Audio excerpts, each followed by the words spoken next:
Okay, so this is AEC lab first experiment, full wave rectifier. Okay, so this is the circuit diagram of full wave rectifier. This full wave rectifier is based on two diodes. As you can see, there are two diodes, D1 and D2. Okay, so the diodes are connected to a transformer. Okay, so transformer is your input, and the output is taken across the load resistor RL. So V0 is your output. Alright. Now if you observe the transformer, you can observe that the transformer secondary rating is 12 volt. Okay. On the other hand, your source voltage is 230 volt. Okay.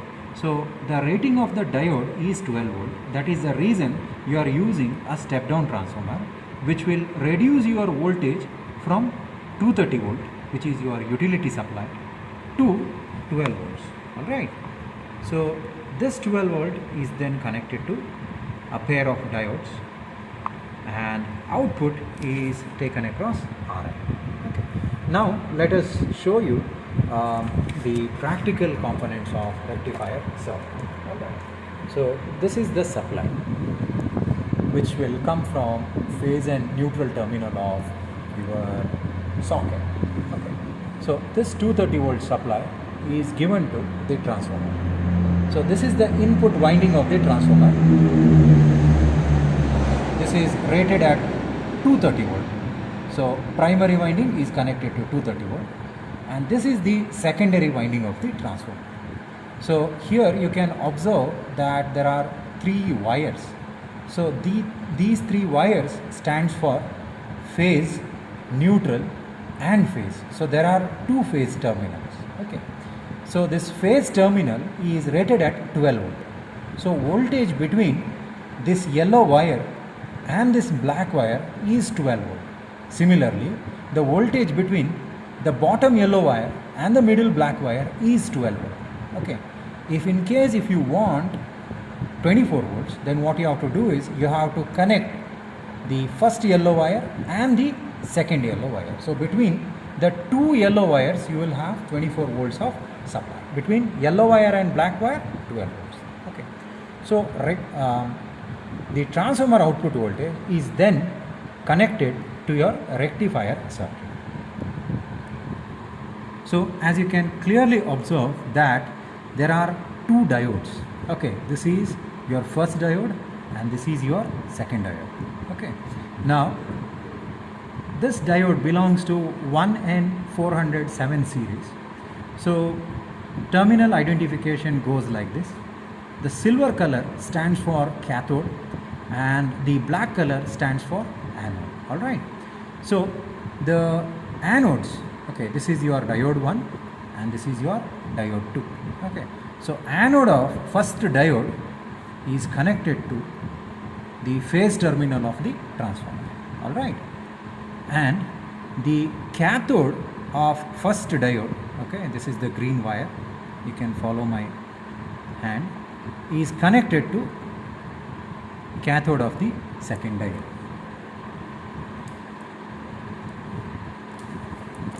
Let me show you the circuit diagram here. This is what I was talking about. So cathode of first diode is connected to cathode of second diode. So this is what we have done in our circuit. Alright. And the load resistor, you can clearly observe that is connected to the cathode terminal of diode D1 and the 0 point of the transformer. Okay, let me show you in the circuit diagram. Okay. So this is the load resistor. As you can see, this load resistor is connected to cathode terminal of the diode. Okay. And the other end of the load, okay, is connected to the green wire, and this green wire is coming from 0 volt of the transformer. So this is the circuit diagram. Okay. Once the circuit diagram is done, then you are supposed to observe the output, right? So to observe the output, what we have done is we have used these special connectors. Okay, these connectors are called as crocodile clips. Okay, so these connectors are later on connected to a display device which is working as your oscilloscope. Okay, so this is called as DSO, digital storage oscilloscope. You can consider it as a graphical voltmeter. Okay, voltage readings, frequency reading, everything it shows in the form of a graph. All right. So this is meant for observing your output. Okay, fine. So what we have done is, you are interested in finding out the output voltage, right? So that's the reason what we have done. We have connected one output probe. Okay, this is also called as probe, right across the load resistor. See,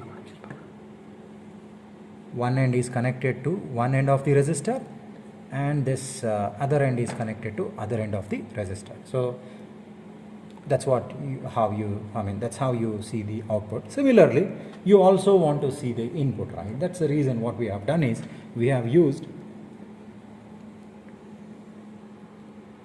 one more probe, and this probe we have connected right across the input. Here you can see this is the input. Okay, see, this is your phase wire. Okay, so to the phase wire we have connected the channel. Okay, and yeah, channel 1, and the black one is your neutral part of the probe, is connected to the black terminal of the transformer, that is your 0 volt. Okay, so input channel is connected and output channel is also connected. Now let us observe some waveforms. So we'll power up the source. Okay, so as you can observe that the output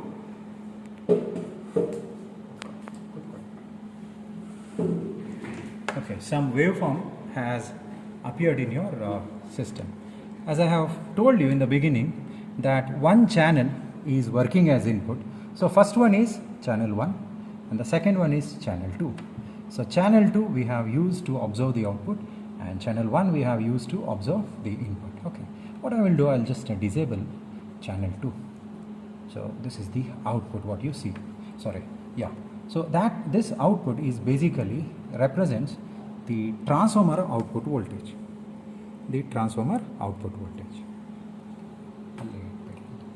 Okay, so you can see that it is a sinusoidal signal. Okay, but it is not a pure sinusoidal signal. That's because whatever transformer we are using in the laboratory, they are not made up of highly efficient magnetic material.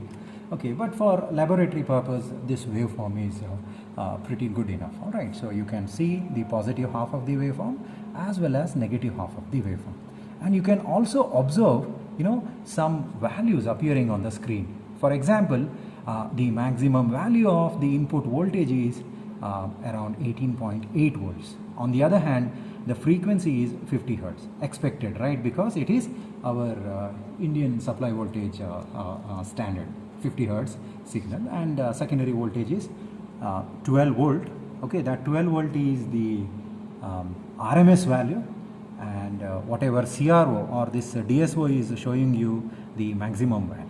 So 12 volt into root 2, if you multiply, you will get the maximum voltage. Okay, fine. So what I will do now, let me enable the output. Okay, so this is your output. As you can clearly observe, that full wave rectifier gives rippled output, right? So for positive half cycle also there is output, and for negative half cycle also there is output. Okay,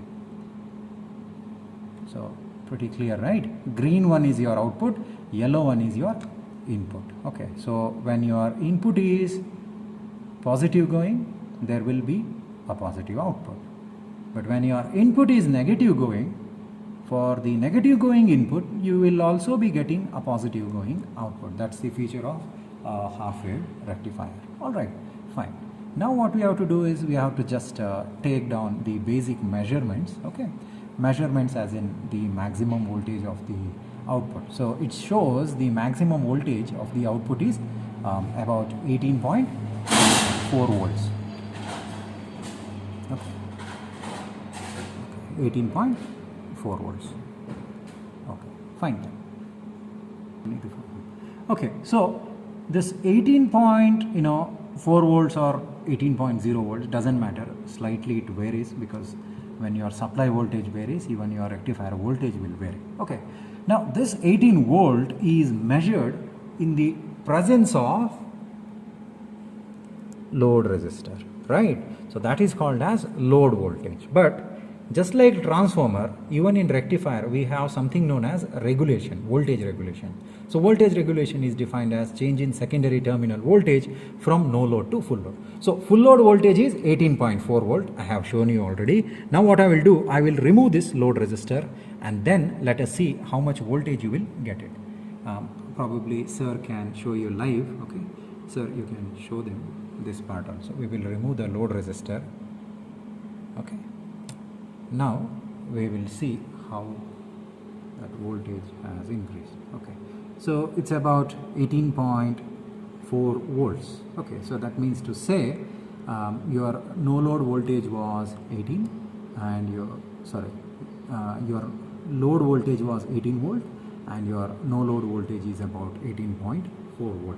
So there is a difference of 0.4 volts because under no load voltage has to be more. That's because there will be no drop in the diode resistor, diode, right? Because under open circuit there will be no flow of current. Okay. Yes. So here you have only a load resistor, right? So for this load resistor you get a waveform of this kind, which is already been discussed. Okay, now this waveform is having lot of ripple. Okay, or you can say that it is consisting of many AC components, but for a good DC voltage there shouldn't be any ripples. Okay, so how do you eliminate this distortion or ripple? So this can be done using a simple circuit called as a filter circuit. Okay, so what we can do is, what I will do is I will connect a capacitor here. This is your capacitor. Well, let us place this capacitor right across the load. Okay, and Anand sir will show you how exactly the waveform changes. Anand sir can show the waveform. Now you see this is the waveform. I will place the capacitor and you see how the waveform shape changes. Okay, you can see, right? Earlier it was kind of in your output AC components used to be there. Now with the capacitor you can observe that the AC components have been most of the AC components have been eliminated and you are getting almost a straight line. This is not a perfect straight line because there is some maximum value and then some minimum value, then again it goes maximum, then minimum, so on and so forth. So this is called as with capacitor filter. Okay, now with the capacitor filter, two important readings we need to note down, that is maximum and minimum. Okay, so what we will do, we will go to measure. Okay, we will clear everything. So channel 2 is where we are observing the output. So I'll select maximum voltage, which is 17.2. Then I will also select the minimum voltage. Okay, so the minimum voltage is 15.2.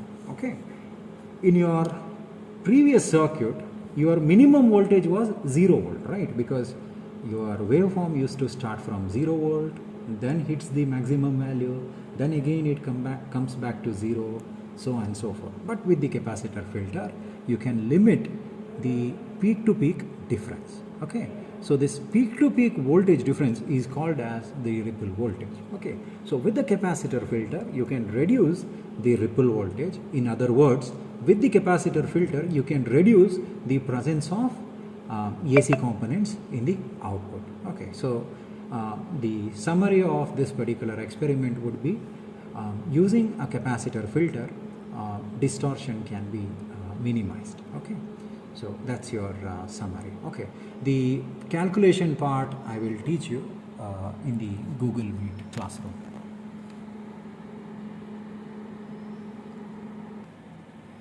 Okay. So the next experiment is bridge rectifier circuit. So bridge rectifier circuit is also a full wave rectifier circuit. The only difference is that in case of bridge rectifier circuit we use only, we use 4 diodes. Okay, and the another difference is that the transformer whatever we are using in bridge rectifier will have only 2 terminals, phase terminal and a neutral terminal. Okay, for the previous experiment we had used 3 terminals of the transformer. Okay, so that is the second difference. First difference is 4 diodes in bridge rectifier, 2 diodes in the ordinary full wave rectifier. Second difference is that your bridge rectifier takes only 2 terminals of the transformer, and your ordinary 2 diode full wave rectifier takes 3 terminals of the transformer. And the third important difference is that the PIV rating of the diode, okay, peak inverse voltage rating of the diode. In case of bridge rectifier, PIV rating is lesser, and in case of full wave rectifier with the 2 diode arrangement will have higher PIV rating. Okay, higher the PIV rating, greater will be the diode cost. Okay, fine. So those are the major differences. Fine. Let's look at the circuit diagram. As you can clearly observe that there are 4 diodes, D1, D2, D3 and D4. D1 and D4, okay, you see how they have been connected. So anode terminals of D1 and D4 are connected together, right? On the other hand, the cathode terminal of D1 and anode terminal of D3 is connected together. Okay, and the common point is given to 12 volt terminal of the transformer. Similarly, on the opposite side, that is here, cathode of D4 is connected to anode of D2, and the common point is connected to 0 volt level. Okay, and across anode junction and across the cathode junction, a load resistor RL is connected. So this is the theoretical circuit layout. Okay, now let us see how exactly your experimental setup looks like. Okay, so Anand sir has already done the physical arrangement of the diodes. Okay, again, this is your transformer. This is the input terminal of the transformer, which is energized from 230 volt AC, and this is the output terminal of the transformer. Okay, since we are using a same transformer, so you can see the 3 terminals, but in your circuit we will not be using 3 terminals, we will be using only 2 terminals. You can see that, see, this terminal is not at all connected to the breadboard. So that's what I was mentioning in the beginning. Bridge wave rectifier uses only 2 terminals of the transformer. Okay, now let us look at the circuit diagram. Okay, now Anand sir will bring it very close to the board so that you will be able to see properly. Right, so this is my D1. Okay, this is my D1 and this is my D4. Okay, so you can clearly observe that anode terminals of D1 and D4 are connected together. On the opposite side, you have the 2 cathodes, right? This is your D2 cathode and that's your D3 cathode. They have been connected together. On the top side, we have the anode terminal of D1 and the cathode terminal of D3. Okay, they have been connected together, and that junction is connected to, see, this is the junction. Okay, let me just clear it off. Yeah, this is the junction. This junction is connected to phase terminal, that is the 12 volt terminal. On the opposite side, that is this side, you can see that cathode and anode is connected together, and the junction point, which is your green wire, is then connected to the 0 volt terminal of the transformer. So effectively you have used only 2 terminals of the transformer. Okay, fine. Let us see how exactly the load resistor is connected. So the load resistor is connected across the anode junction and the cathode junction. Here you are. Okay, see, cathode junction, the load resistor is connected, and the anode junction, okay, since anode junction is here, what we have used is we have used a jumper wire. So this jumper wire, see, yellow wire, we have taken from the resistor terminal and we have connected to the anode junction. Okay, that's how the physical setup looks like. And again, we have used a probe, okay, to observe the output. Okay. Okay. Okay, now let us see how exactly the output waveform looks like. Okay. See, as you can see, it's a full wave rectifier, so obviously you will have pulsed output, right? You have a pulsed output, and the output is similar to your 2-diode full wave rectifier. Okay. Again, this output is taken in the presence of load resistor, so this will be the full load output, okay, which is about 16.8 volt, and if you remove the load resistor, you will get the no load value. Okay, what I will do, I will remove the load resistor. Just I'll remove one wire, that's sufficient. Okay.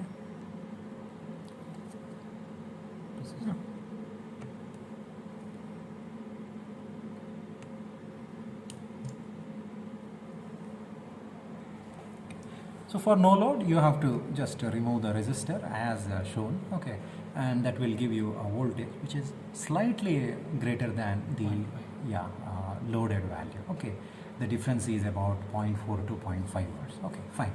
So this is about the full wave rectifier output without capacitor. Okay, now there are a lot of ripples in the output waveform. Now I'll show you how exactly the capacitor, okay, will improve the wave shape of the diode.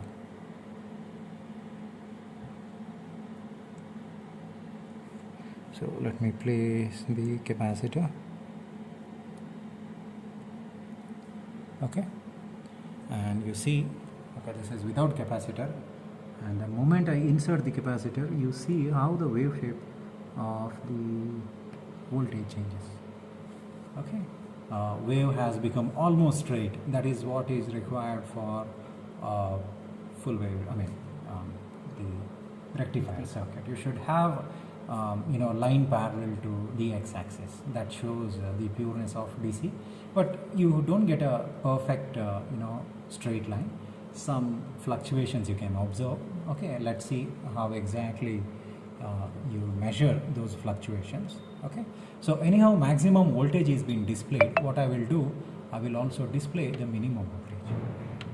Okay, you can observe that the maximum voltage of this DC is 16.8 and the minimum voltage is 14.4 volts. So the difference between maximum and minimum is called as the ripple voltage, delta V.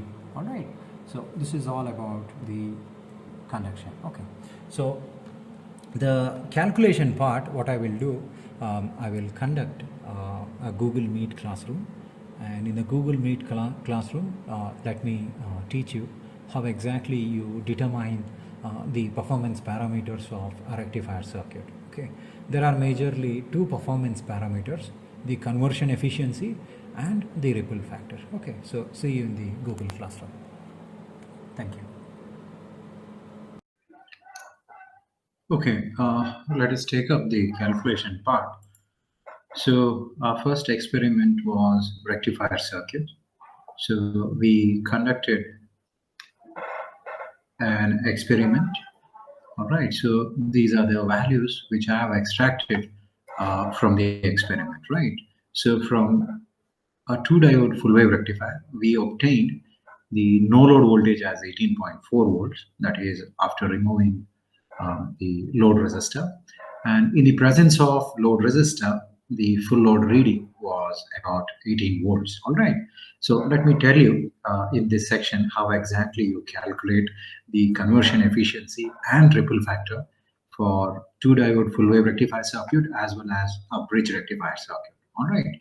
So for a full wave rectifier, okay, we know that VDC is 2 Vm by pi. So when you substitute the respective maximum value, you will get 2 into Vm. Vm is 18.4 divided by pi.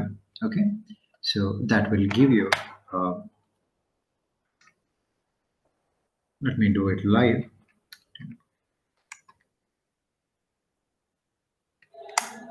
It's about 11.71 volts. Okay, and RMS value, okay, this is for load conditions.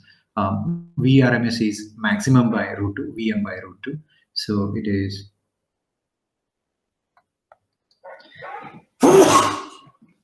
18.4 divided by 2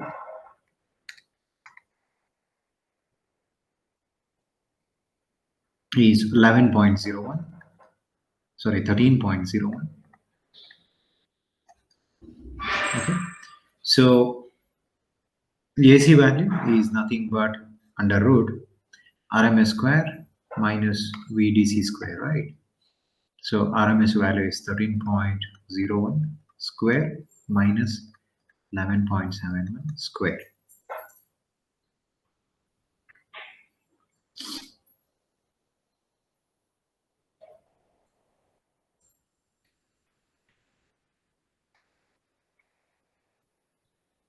It's about 5.67 volts.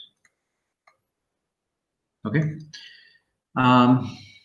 Yeah, I mean, the step basically I have done it over here itself.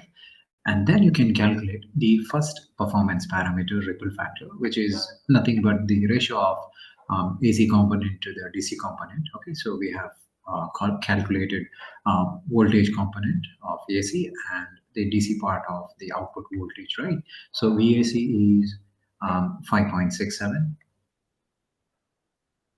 divided by VDC. Okay, so VDC is 11.71. Okay, so that will give you a ripple factor something like 0.48. So it is 0.4842. Okay, it's a dimensionless quantity because voltage by voltage. All right, next let's find out the rectifier efficiency.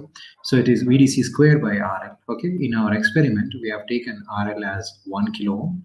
So VDC square, that is 11.71 square divided by 1 into 10 to the power 3. All right, so that will give you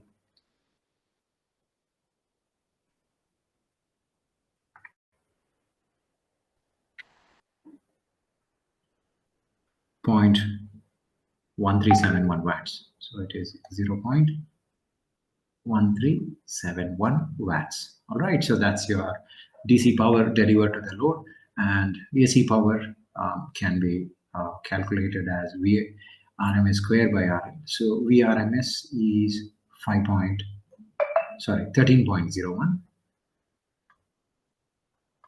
whole square by 1 kilo ohm.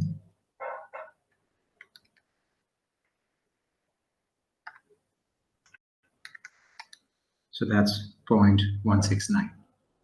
So it is 0.169 watts. And now comes the efficiency, that is DC power, the ratio of DC power to the AC power. Okay, so it's 0.1371 divided by 0.169 into 100. And that's about 80.94. So conversion efficiency is 80.94%. Okay, that's your second performance parameter. Yeah, third one is the regulation, which I didn't speak about, though I have given an explanation or the definition of it. Okay, so that is VDC no load minus VDC full load divided by VDC full load. So VDC no load we have already calculated, that is 11.71. Okay, you can keep it this way, or you can even keep it as VM no load minus VM full load divided by VM full load. Doesn't matter, okay, because VM is, maximum by root 2. So root 2 going to get cancelled out. So I have the maximum value readings. So no load is 18.4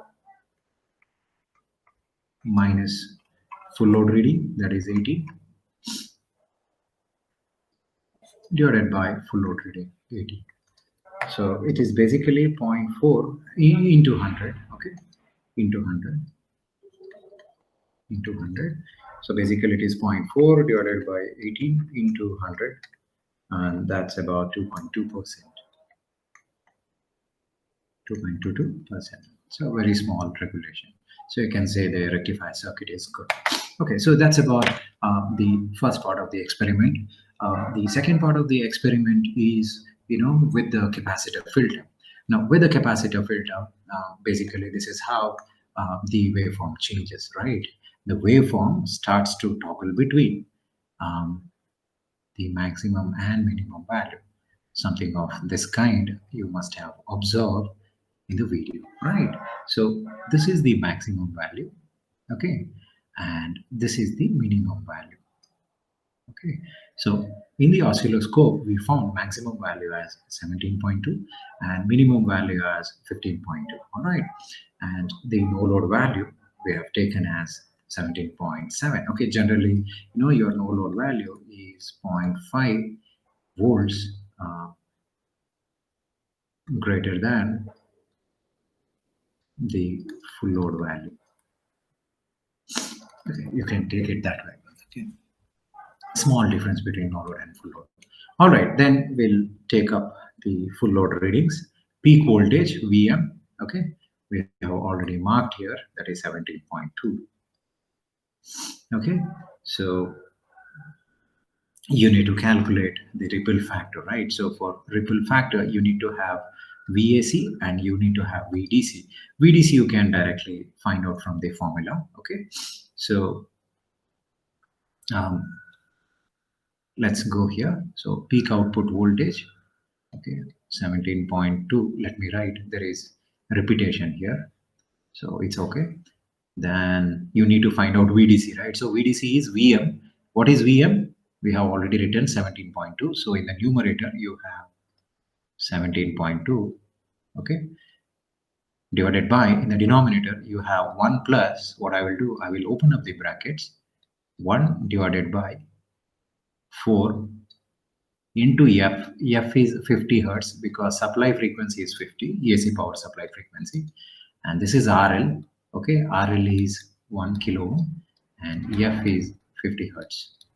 Okay, so it is 1 into 10 to the power 3 into C. C is the filter capacitance, which is 100 microfarad, what we have available. So 100 into 10 to the power minus 6. So when we substitute, okay, you would get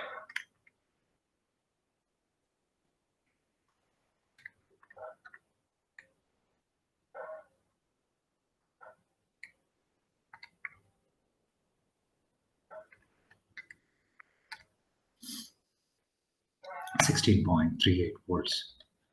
It is 16.38 volts. Okay, so that's your VDC value, and VAC is found with the formula VR peak to peak divided by 2 root 3. So VR peak to peak is nothing but V max minus V minimum. Okay, that's the expression for VR peak to peak. Okay, divided by 2 under root 3. Okay, so maximum voltage is 17.2 and minimum voltage is 15.2. So just substitute that, 17.2 minus 15.2 divided by 2 root 3. Let's see how much we get it. So it is basically 2 by 2 root 3.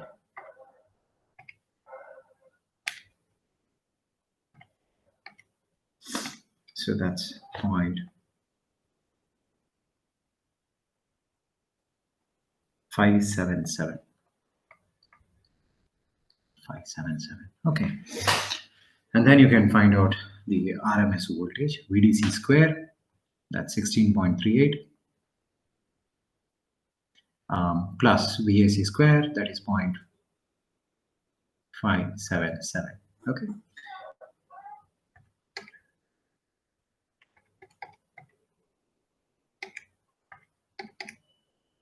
and it's about 16.39. So ripple factor is AC by DC.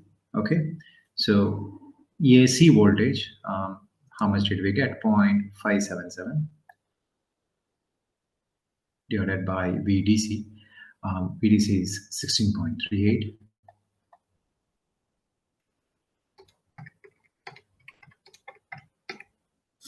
So it is 0.0352. It's very small. Okay, so the conclusion is something like lesser the ripple factor, okay, better is the rectifier, and the wave is very close to the ideal form. Ideal form should be a line parallel to the x-axis. Okay, so that's about the ripple factor. Okay, so that's your first performance parameter. Next, let us find out the second performance parameter. That's the rectification efficiency. So it is VDC square by RL. What is VDC? 16.38. So it is 16.38 square divided by 1 kilo ohm. Okay,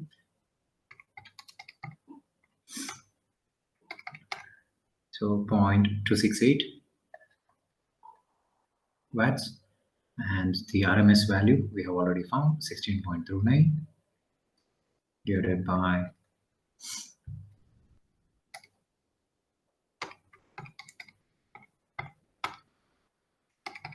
1 kilo ohm, that is 0.268.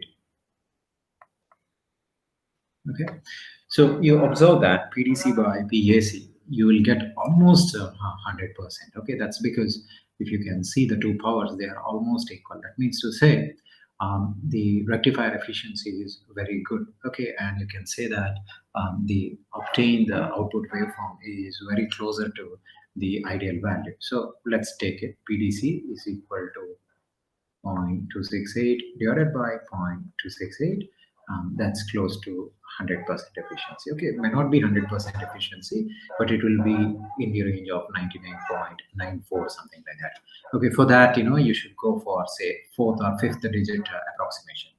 All right, so that's about your conversion efficiency. Okay, almost you get it as 100%. And finally, you have the regulation, no load minus full load divided by full load. So no load voltage, we have already noted down 17.7. So that's 17.7 minus full load voltage, that's 17.2 divided by 17.2, okay, into 100. So we'll get it as 0.5 divided by 17.2 into 100. That's about 2.9%. Okay. All right. So that completes your full wave rectifier with two diode approach. Okay. Now let's take up the bridge rectifier circuit. Trust me, in bridge rectifier circuit, the formulas are the same. Okay, so there's no difference in the calculation part. Okay, the practical readings may vary slightly. All right, so we have no load value, and the no load DC value going to be 2 Vm by pi. So that's 2 into 17.7 divided by pi. That's about 11.268 volts. Okay, so the 17.7 and 17.2 I've taken from the experimental conduction. Okay, you can watch the video and you can confirm these values. Okay, and no load value, generally you can take 0.5 volts greater than the loaded value. All right, so next let us take up VDC full load. Okay, that is 2 into Vm 17.2 divided by pi. Okay, that's about 10.95. All right, and Vrms is maximum by root 2, so that's 17.2 divided by root 2, that is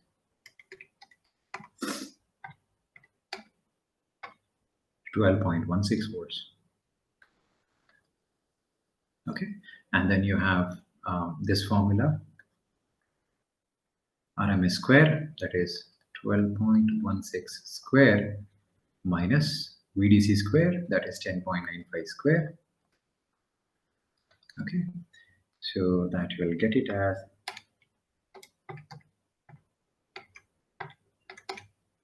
5.29 volts. Okay, that calculation I've already shown. So finally you can find the ripple factor. That's your first performance parameter. AC voltage is 5.29 and the DC value 10.95. Okay, so that's about 0.4833. Okay, so this ripple factor, once again, it is very close to the ripple factor what you had calculated for a two diode full wave rectifier circuit. Okay, I'll show you. So this is 0.4833, right?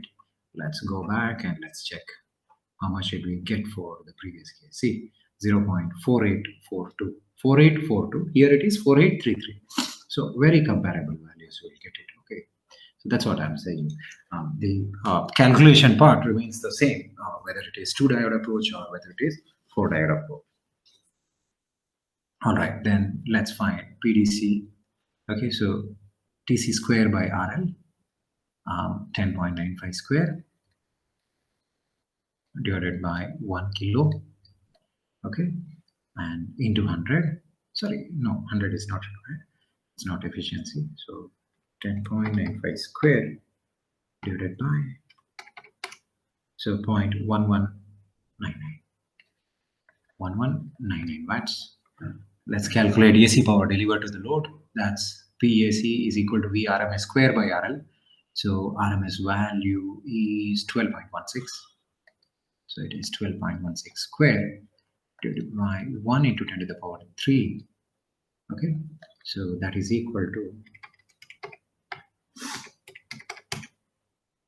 0.1478.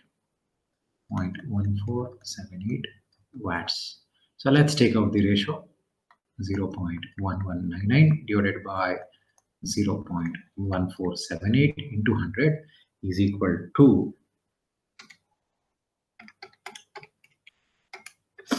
81.08%. Okay, let me check the efficiency value what we got for a two diode full wave rectifier. It should be the same. You see 80.94, and here it is 81.08. Again, you get very comparable values. Okay, regulation, let's find out. No load minus full load divided by full load. So no load voltage is 17.7. Okay, what I will do, I will not use this formula. I will use VM no load minus VM full load divided by VM full load. 17.7 minus 17.2 divided by 17.2.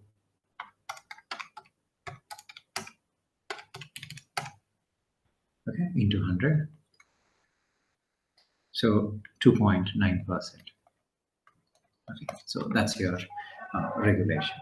Okay, now let us consider with the capacitor filter. You can see a 100 microfarad capacitor is connected right across the load resistor, with which what will happen is your maximum value of the output voltage becomes 16.8 volt, and the minimum value of output voltage becomes 14.4 volts. All right, and the no load value we have taken close to 0.4 to 0.5 times. 0.5 volt greater than the loaded output voltage. Okay, so 16.8 was maximum, so I have just added 0.5 volts, so it becomes 17.3 volts. Doesn't matter. Okay, you can take 17.3 or 17.4. A general rule of thumb can be something like take 0.5 volt. Just add 0.5 volts to the no load, the loaded value. So let's calculate the ripple factor. In order to calculate ripple factor, you need to find VDC, okay, which is VM 16.8. This is the load value. Okay, this is the load value. So 16.8. Oh, sorry. Here actually I have it.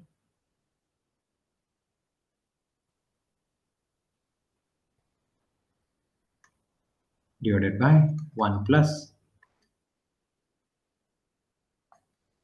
1 divided by 4 into F is 50, RL is 1 kilo ohm, and capacitor value is 100 microfarad.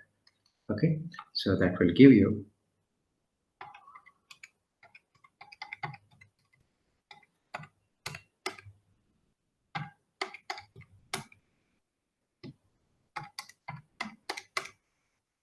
about 16 volts.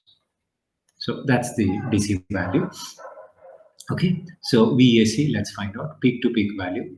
Okay, VR peak to peak, that is 16.8 minus 14.4 divided by 2 into root 3. Okay, so this you will get it as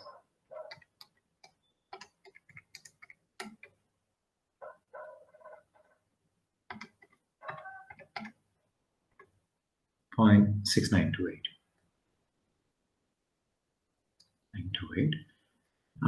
So you can find out the ripple voltage. VAC is 0.6928 divided by VDC. VDC is 16, and that is equal to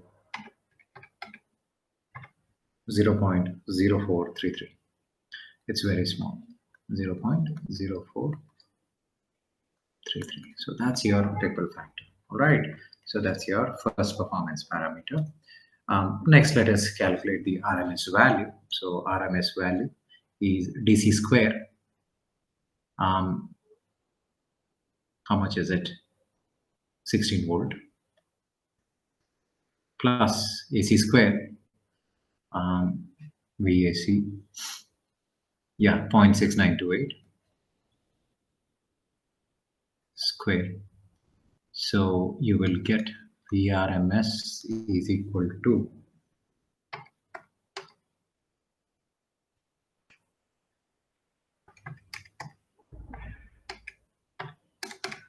16.014 volts. Okay, so PDC is VDC square, that is 16 square by 1 kilo ohm. It's about 0.256 watts. Okay, and VRMS by RL. RMS is 16.104. 0.14 square by 3.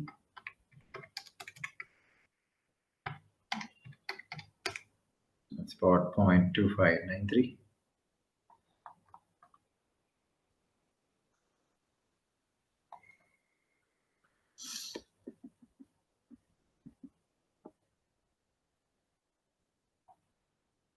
Okay. So DC by AC. So DC is 0.256 and AC is 0.2593 into 100. It's about 98.71%. Okay. So that's your ripple factor. Conversion efficiency. And the third one is regulation, no load minus full load divided by no load.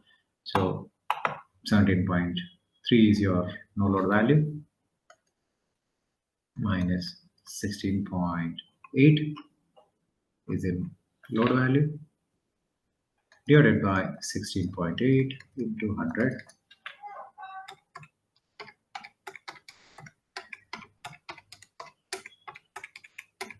It's about 2.96%, 97%. All right. So that's how you calculate the performance parameters. Okay. So half-wave rectifier is not required because it is not included in the syllabus, and it's very simple.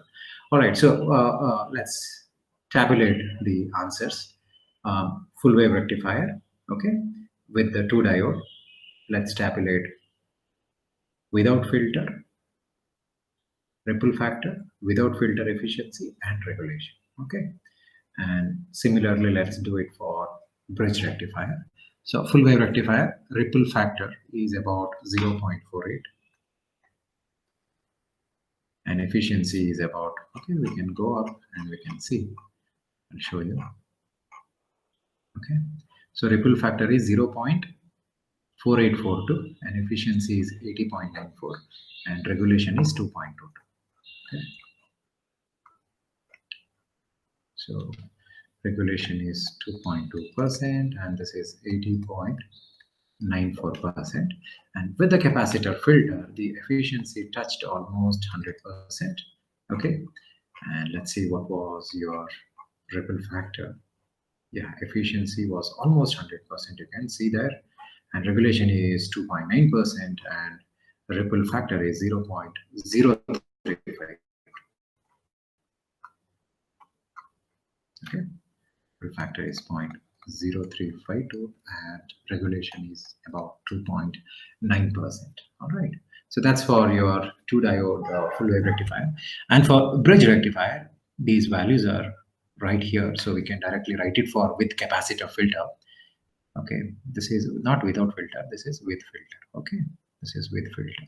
So with filter, we got regulation as 2.97